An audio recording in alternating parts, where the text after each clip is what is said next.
Assalamualaikum warahmatullahi wabarakatuh. Perkenalkan, nama saya Muhammad Bayu Setiaji dengan NPM B1A022041. Di sini saya akan mempresentasikan hasil dari pemaparan materi, yaitu adalah sejarah Undang-Undang Ketenagakerjaan di Indonesia dari masa kolonial hingga akhirnya lahir Undang-Undang Nomor 13 Tahun 2003 yang menjadi dasar hukum ketenagakerjaan kita saat ini. Awalnya hubungan kerja di Indonesia itu sangat identik dengan perbudakan. Pada tahun 1819 sudah ada aturan tentang pendaftaran budak. Lalu tahun 1820 pemilik budak diwajibkan membayar pajak. Pada tahun 1829 tersebut mulai ada larangan mengangkut budak anak-anak. Puncaknya pada tahun 1854. Keluarlah peraturan penghapusan budak dan baru tahun 1860 perbudakan benar-benar dinyatakan dihapus. Namun dalam praktiknya, budak masih ada dengan sebutan baru, yaitu hamba atau perhambaan. Artinya, hubungan kerja saat itu lebih pada penguasaan manusia, bukan perlindungan tenaga kerja.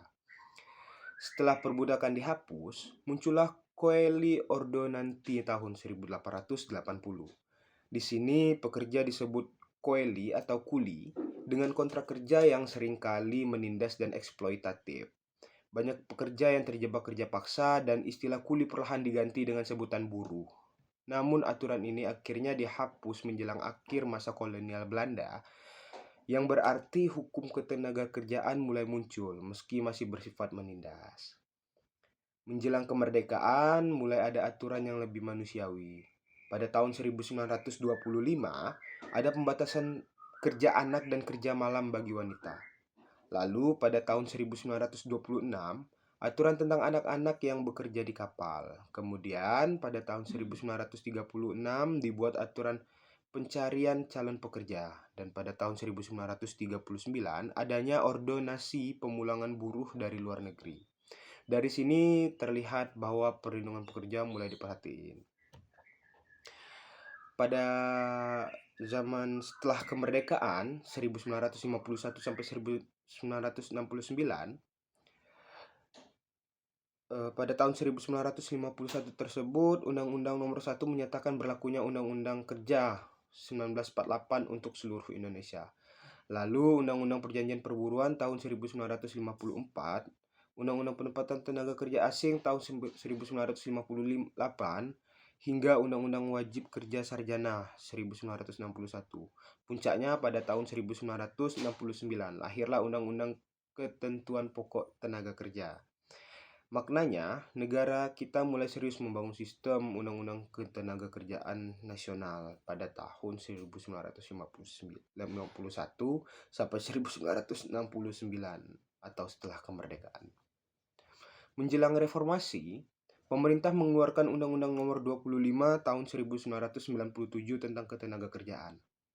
Namun, situasi politik dan krisis ekonomi membuat undang-undang ini beberapa kali direvisi, seperti melalui Undang-Undang Nomor 11 tahun 1998 dan Perpu tahun 2000. Hal ini menunjukkan bahwa hukum ketenagakerjaan sangat dipengaruhi oleh kondisi sosial politik saat itu.